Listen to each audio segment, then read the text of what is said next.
Welcome to the Baseball Insiders on this beautiful Thursday. I am Adam Weiner, here to run through baseball's current headlines with you. And joining me today, pinch hitting for Robert Murray, who I believe was hired to run the Yankees minor league offensive coordination system. So that's great. That's a big promotion for Rob. No, we'll see him back here next week. But today, Peter Dewey from bet side to the betting side of things is with me as well. Peter, how you doing? I know you and I share a fandom, which is not regular on this podcast, so I'm sure you're a little dead inside, but I appreciate you pulling it together for the show today. Yeah, I was gonna say, if you're asking me how I'm doing in general, I'm doing great. But if you ask me how I'm doing in terms of my baseball fandom, in terms of the Yankees, terrible, absolutely terrible. But we powered through to get the show going for the people. I guess we do. Yeah, baseball all-time stinky if you're a New York Yankees fan. But if you are not, we are approaching a critical mass this season and a good fun point of the season. So what Peter and I figured we'd do today is just run through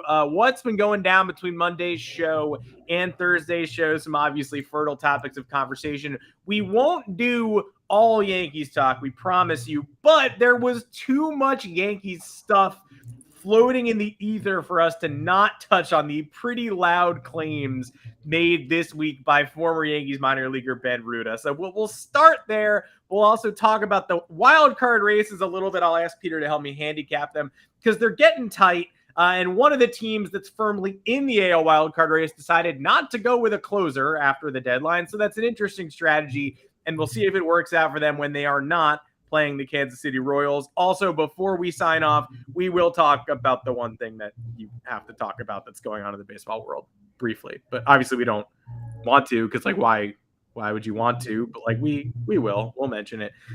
If you are here with us and you do not have a DraftKings account, recommend getting one with us. If you are a new user, you can sign up, help the podcast using our code, receive $150 in bonus bets instantly after following just 3 steps. Create that account, deposit, and wager $5 or more on any sport. You create an account with your mom's email, your dad's email. You can create accounts for anybody who wants an account, but you got to create one using our code.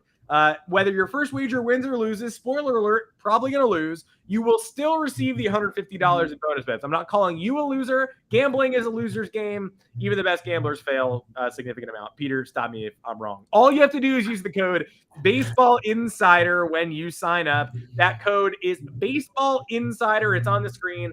Not only gets you the bonus, it also supports the show. If you're considering signing up for DraftKings, use that code Baseball Insider. Maximize your first bets. This offer is available for new customers who are 21 plus, physically present in legal gambling states. Please remember to always gamble responsibly. Check the episode description for the full terms of the offer and join us here every Monday and Thursday at 3:30 Eastern. I'll be here next week. I will be on the road next week. I'll be in New England, scary, having a little vacation, but I'm not going to miss a podcast. I promise you that much I know. We have got some exciting stuff coming up for you next week too.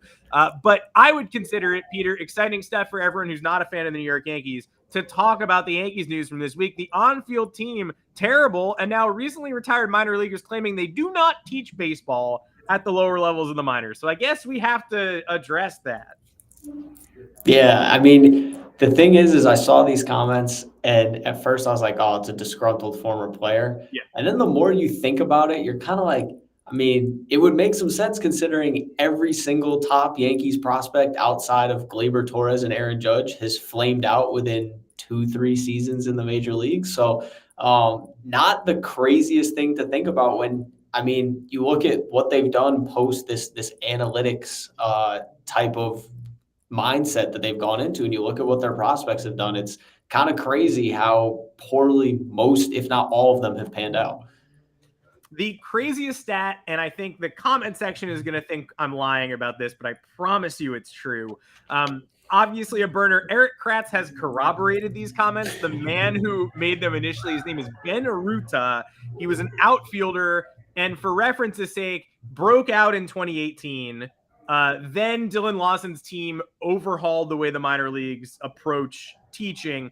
In 2019, he got a little bit worse, still above average, OPS plus over 100, all that stuff. He says they demoted him mid-year because his exit velos did not match the production. Then he was Rule 5 to San Diego, then his career collapsed. And he basically said, somebody came at him in the comments, because they always do, like, oh, didn't you just fall apart? And he was like, yeah, baseball is really hard, but that didn't stop me from saying these difficult truths that were confusing in the way I was taught.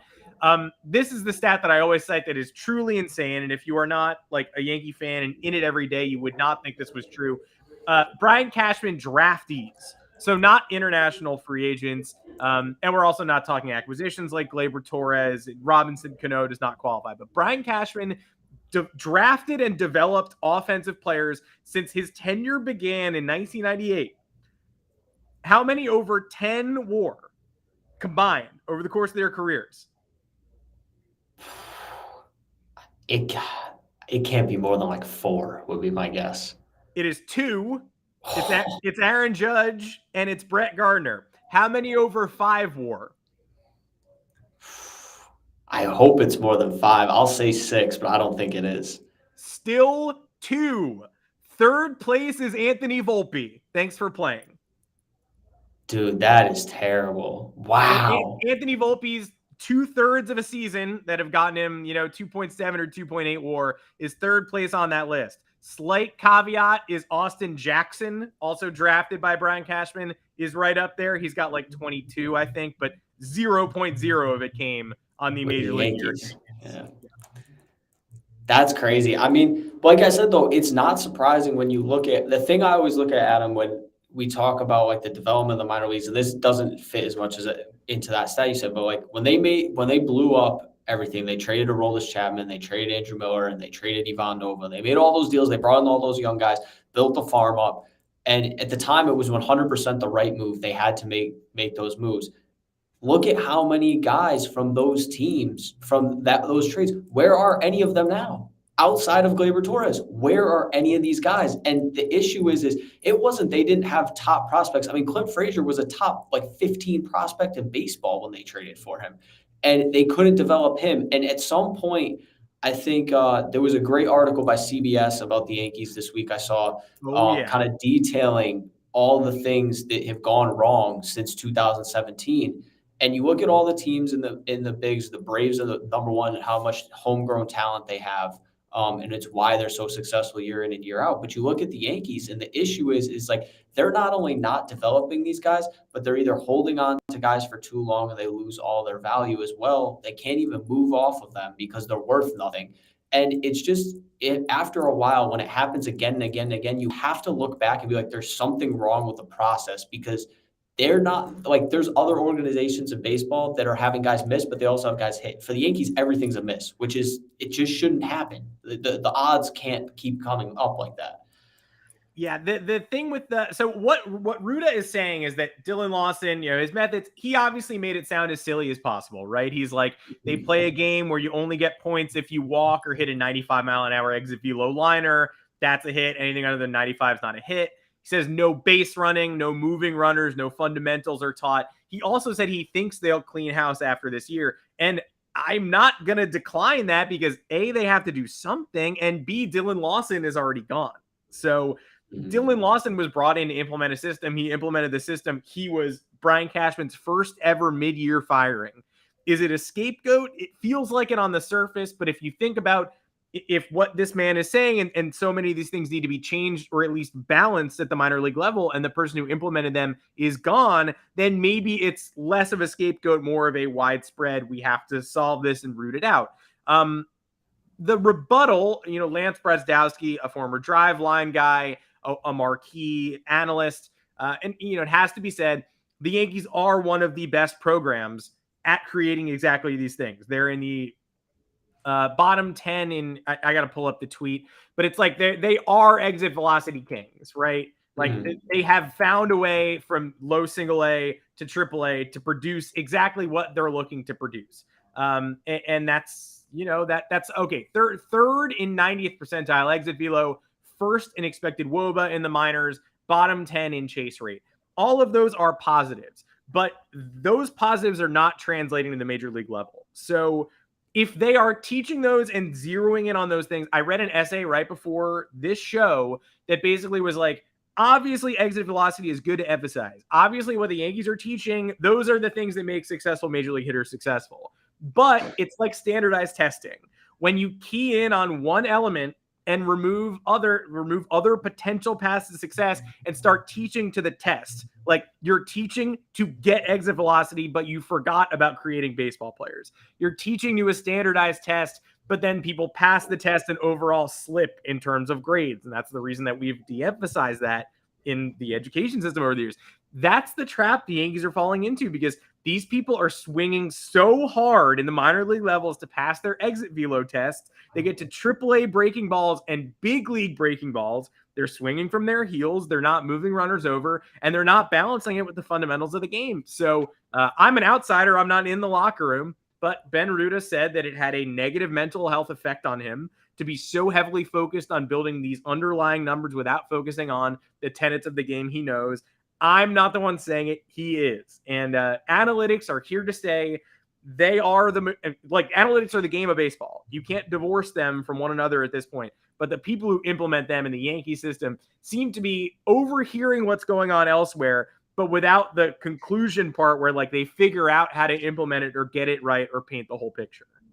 It has to be a happy medium, which I think Ruta said. He talked about it too. I think it might have been on Twitter afterwards. He said that there had to be some kind of there has to be a middle ground. I just think that I don't think analytics are bad, but they're also not the end all be all. That can't be the only thing you're looking at. And I think when you talk about guys swinging out of their heels and you look at some of these Yankees lineups that they've created, whether it's veterans, whether it's young guys, whoever they've had, you look at how many guys they have on the roster who, and it's kind of cliche, but it's like home run or nothing type of guys. It's like you can't build winning baseball teams like that. And there's a reason why you look at the Yankees' most recent playoff runs these last 3-4 years, and when they face dominant strikeout right-handed pitchers, because they have their entire lineup is home run hitting strikeout heavy right-handed hitters, they get beat. And so when you put you're playing, like you said, they're building for this test, and they're not realizing there's intangibles here that also change. Like, you don't need 9 guys who hit 40 home runs every year, because it's just not going to happen.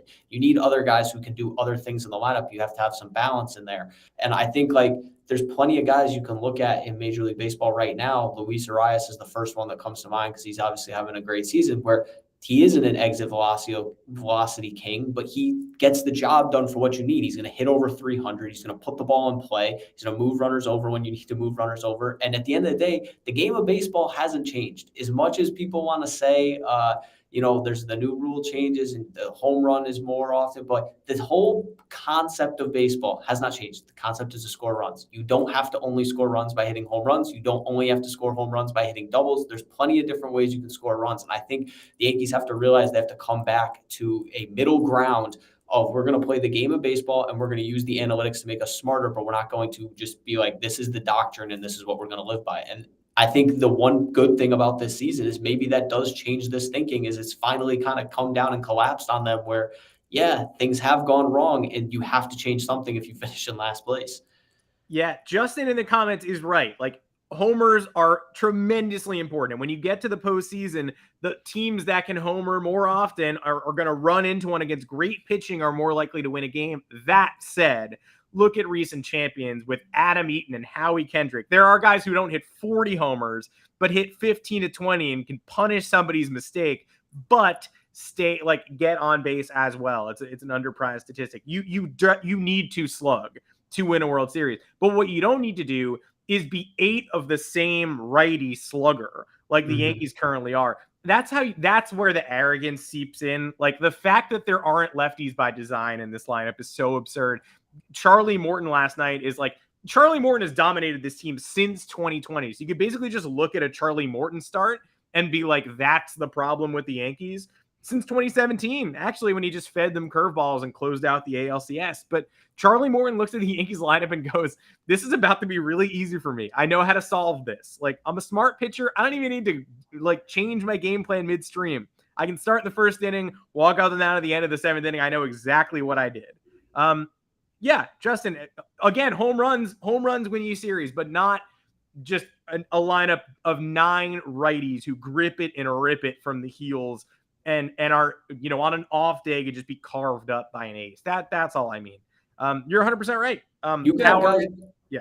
you can have guys who hit home runs that aren't solely home run hitters, though, is what I'm saying. Like, there's no shame in a guy who hits 275 and hits 22 home runs. Like, that's also fine. You don't need a guy who hits the Joey Gallos of the world, who, when the Yankees do bring in a lefty bat, they bring in a guy who, yeah, he might run into one once every 15 at bats, but he's going to hit 185. So it's like there becomes a middle ground where I'm not saying you go out and you get 9 guys who slap singles around, but like you have to have some kind of balance in the lineup where maybe not every guy is a home run or nothing. And I mean, you look at Aaron Judge's development in his entire career of how he's kind of cut down on strikeouts. Obviously, his eye is tremendous.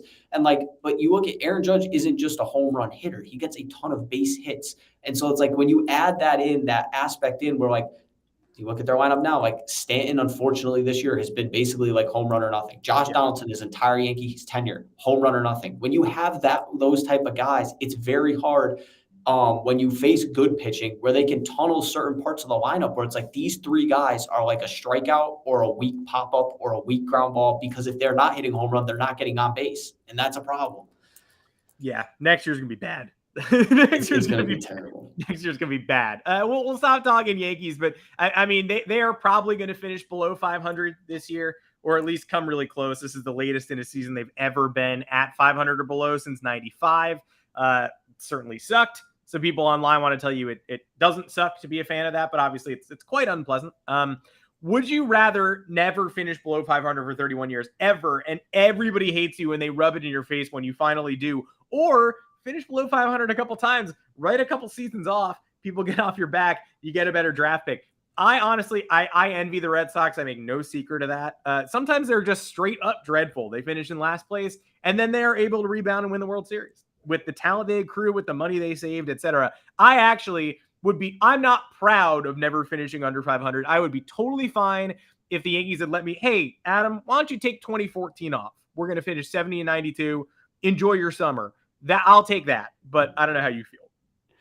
I think I would take the over 500s, man. I want the 31 years straight, because I mean this season's been terrible. It's been awful. I don't want to have to go through this as spoiled as it is as a Yankees fan. And I think for the Yankees perspective, I think the Yankees are going to be hated no matter what they do. I mean, at this point. So if you're going to tell me I can be hated and win 90 games versus be hated and go under 500, I'm taking the 90 games. But I do feel you. If you were telling me the trade-off was you finish in last place one year and then you win a World Series, I could sign up for that. The way the Red Sox have done things, because it feels like it's going to be a long time before the Yankees get back to another one. Yeah, get a new brain trust in here. See what they're thinking.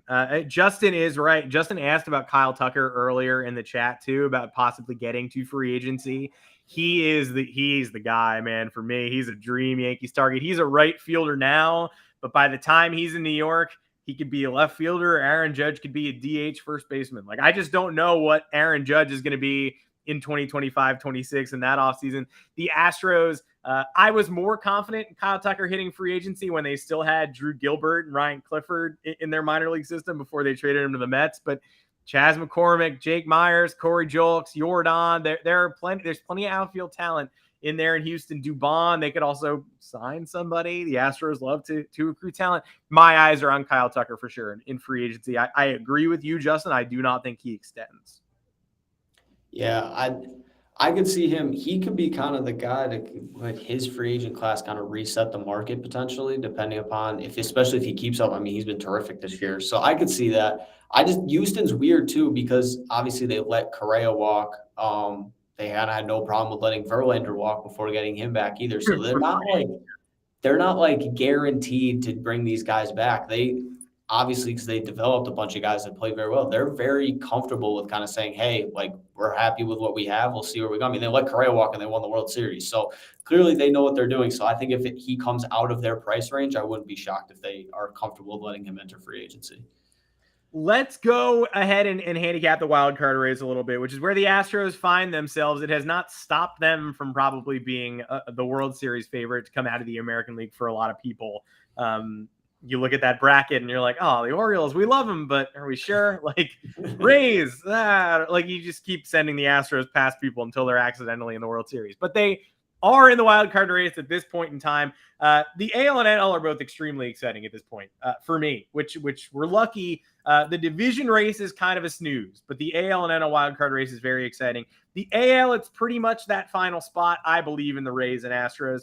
The NL, you got a whole mess of teams. So let's start with the American League. The Mariners complicated things a little bit by saying Paul Sewald, see ya.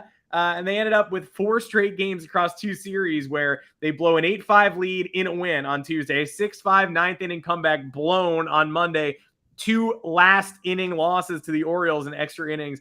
Munoz throwing 40 pitches in one of those games this week in KC, survives because of a base running blunder. Now the Mariners all of a sudden have an Achilles heel that they created, but they are still right there nipping at Toronto's heels. So how are you envisioning this AL wildcard race? Yeah, so it's very interesting. One of the first things I looked at was just the strength of schedule. I think is going to be really important down the stretch. Obviously, the Blue Jays are playing in the toughest division in baseball, but they actually don't have that bad of a schedule. They have the 10th easiest schedule the rest of the way. The Mariners have the 8th easiest. They play 6 games against Oakland, 4 games against Kansas City, and 3 against Chicago, the White Sox. So they could really make this really interesting. I think if you're going from a betting perspective, Seattle's now plus 120 to make the playoffs. The Blue Jays are minus 185. I think that it's worth sprinkling on Seattle to make the playoffs here just because the strength of schedule is easy. And I know the bullpen has been a little shaky, but overall, they're still 3rd in bullpen ERA this season. I wonder if they maybe decide to switch it up and go kind of by committee to close some of these games if this keeps happening, just because they've had good arms back there all season. Losing Sewald obviously sucks. It's like they forgot that they were trying to make the playoffs or decided they didn't think they were going to make the playoffs. And then they went on this crazy run since the deadline. But I think there's some value there. I do think Toronto is the better team. Personally, I think just offensively, they're a much better team, and their rotation has been pretty solid this season. But I think there's some value in the Mariners just because of how easy the strength of schedule is down the stretch. They're going to have multiple series that they could potentially sweep or at least take 2 out of 3 of. And even though you could say that the same for Toronto, they still have to play 3 against Baltimore, 4 against Texas, 6 against Tampa Bay, 3 against Boston, and 3 against Cincinnati. And Boston and Cincinnati both could end up being on that wild card line too. So they are might have something to play for in both of those series. So I think there's an argument to be made for the Mariners to at least get in. But I think after them, like Boston and New York, I think the Yankees are out of it. We already discussed them. But Boston, I don't think Boston has the firepower to kind of make up that ground, especially considering how easy the schedule is for the Blue Jays and the Mariners, because the Red Sox have the 2nd hardest strength of schedule to finish this year. Yeah, I think that's important because I honestly watch the Red Sox more than I watch my own team for the rest of the year. I don't really intend to watch much Yankees baseball, but the Red Sox they almost got knocked out of the race by Toronto about a week and a half ago. And then whoever did the schedule had 4 at home against KC, 3 at home against Detroit, 3 on the road against the Nats, 3 on the road against the awful Yankees. So you get tricked back into the Red Sox at that plus 850 total, but then the schedule goes crazy. Then it's Houston, Dodgers, Houston, like it never ends. So plus 850 is probably, I mean, it's a good bet if you believe in the Red Sox, who have handled themselves well against above 500 teams this year. They're 1 over. They're 38-32. They're 1 under on the road, and they're 7 over at home. They are pretty much exactly what they are. They can go toe-to-toe with anybody. They don't lose a lot of games on bad breaks or blown saves. They are 50-3 when they have the lead after the 6th inning. So they're an interesting baseball team that holds their own when the competition gets heated up, turned up a little bit. However, not in the playoff bracket right now, and certainly have a tougher schedule than than Seattle and Toronto. And going 500 against 500 or better teams is not going to be enough if they want to get in that spot.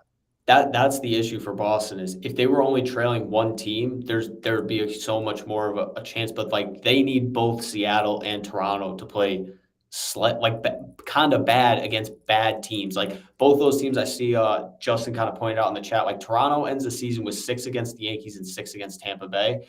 But at the same time, who knows? Some of those Tampa Bay games might not mean anything to Tampa Bay, depending upon how it plays. They might be locked into that 2nd wild card spot. So those could be kind of up in the air. And then Seattle finished the season with Texas for 7, Houston for 3. again, could be tough games, they could be non-mattering games depending upon how the season goes for a couple of them. So I think that's also something to look at. Basically what it comes down to is the end of the season schedule, regardless of who it is, like the last 10 games for everybody are going to matter for those teams on the wild card edge. It's who are you going to beat up on before that? Like there's a chance with some of the easier games that Seattle can build out like a 4-game, 5-game lead on Boston. And if it does that, that's going to make it really hard for the Red Sox to come back. Yeah, I mean, I've seen enough Boston nonsense. Pablo Reyes tied the game in the 8th inning yesterday with a 2-run homer. I've seen enough Boston nonsense in my life that I'm not, counting him out yet. I might put some chips on him. I don't mind it. It's a good number. Plus 850 is like basically saying they're out. Like the implied probability on that's got to be crazy. Yeah. I mean, they're if they don't make the playoffs, they're definitely a playoff contending team this year. And to have them at plus 850, I'm kind of rolling my eyes. Like, look, they're better than that. The implied odds are saying they have a 10.5% chance of making the playoffs. I think it's higher than that personally. I think that's a very low. But still, I wouldn't bet them. I think Seattle's the better value bet if you're looking for plus money there. But I don't mind a sprinkle on Boston because you're right that they have a higher chance than that to make it. Yeah, exactly. And obviously, Burner, Marcelo Meyer may be better than Jason Dominguez, but it also he might not be that good, right? The Kylie McDaniel ESPN prospect re-ranking column this week that said he might hit 260 with 25 homers. People agree he might just be an above average bat, and that's okay. We don't know if he'll stick at shortstop. It's like people are already starting to hedge their bets on Marcelo a little bit. Sorry. But he is better than Jason Dominguez, I think, probably, or at least the baseline outcome is probably, more competent, and it's just, he's fine. What about in the National League where it's just psycho mode right now? Christopher, I would have been down on the Cubs until Christopher Morel hit a walk-off 3-run home run last night, tore around the bases, ripping his shirt off in what scientists have described as the literal polar opposite of the New York. Like if you had to create an encyclopedic definition for what is not the Yankees, it would be that video of Christopher Morel dancing at the middle of the field on the mound as he tore his jersey off. I would have probably said, hey, you got to make a better statement against the White Sox. And then they made maybe the powerful, loudest possible statement last night.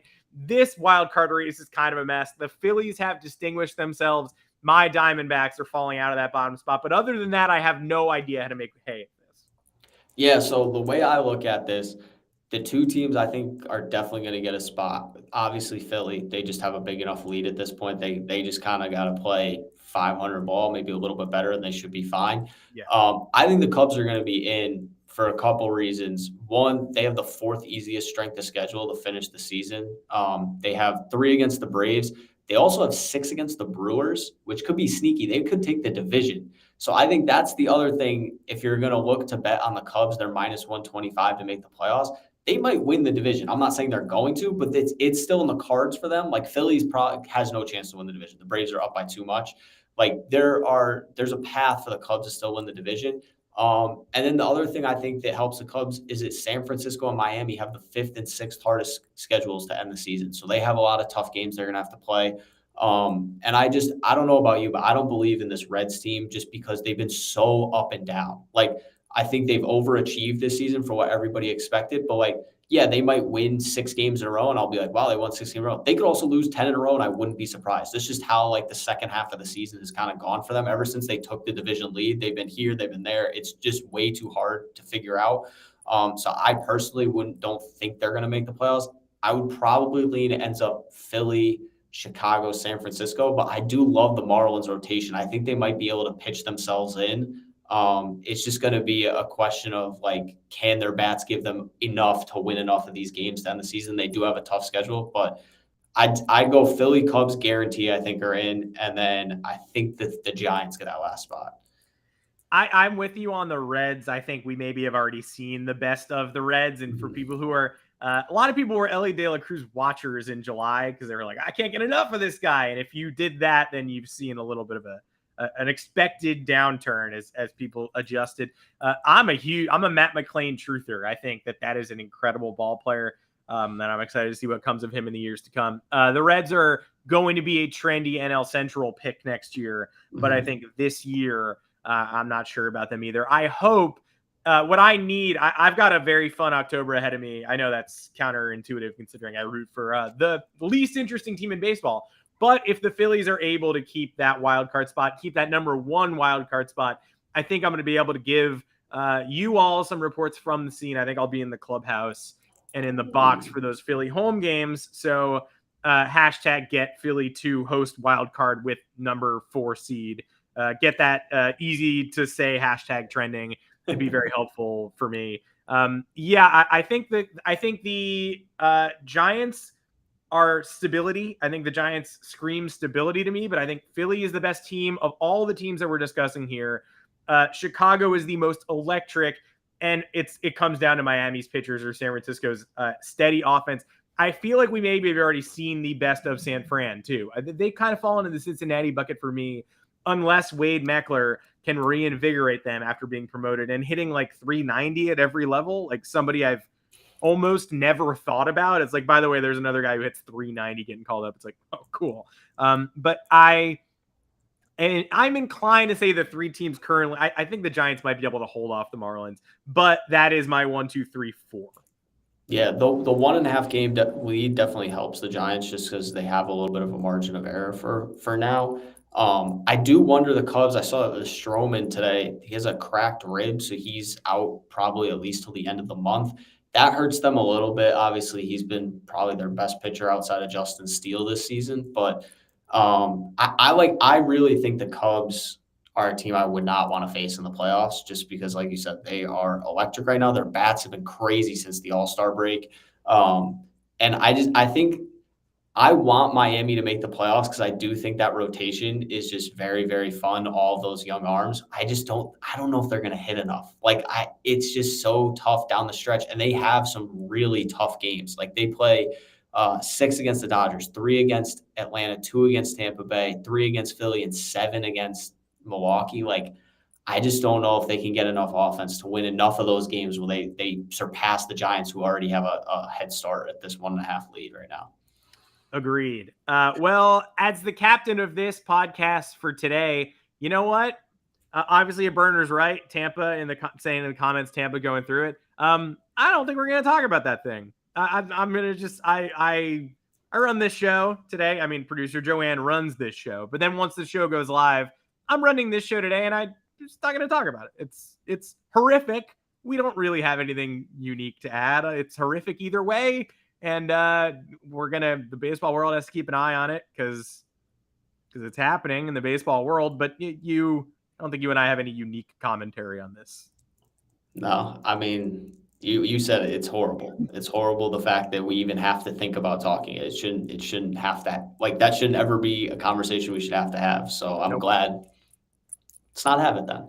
And I had more fun having this conversation than I would have having that conversation. Exactly. So, that's where everybody knows what we're talking about. It's bad. Goodbye to that. Well, it was a fantastic show. Other than that interlude of discussing the thing that we're not going to discuss. Peter, thank you for joining me, man. We did a Yankee centric show on the Baseball Insiders. About half the show was Yankee conversation, and we retained viewers. So kind of a shocker. Yeah. Love to see it. No, appreciate you having me on, man. This was fun. I love when we get to talk a little baseball. It's great. Yeah, this was fantastic. Thank you, Peter, for holding down the fort and helping me out today. As always, again, it's fantastic. As Joanne dropped in the comments, we do have a Discord channel to take you between shows. We'll all be in there discussing, answering your questions, talking trending topics. Peter, are you in the Discord? I am. I got to send all these playoff picks I had in there. That's what I'm going to do when we get off the show, so that everybody has them. And then hopefully I can go back to them in like a month from now and be like, I told you guys. So that's my goal here.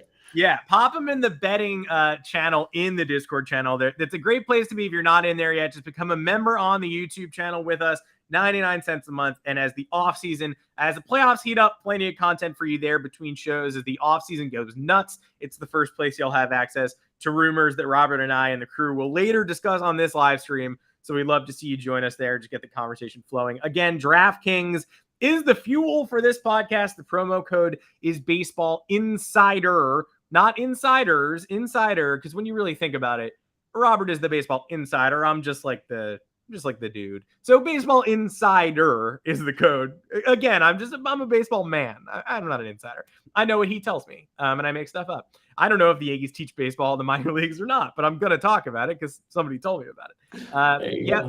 The Yankees do stink. If you're coming here to watch me talk about the Yankees stink, I'll talk about that more on the Yanks Go Yard podcast, but I'll touch on it here for sure, especially when they're dreadful and we have off-season questions to answer.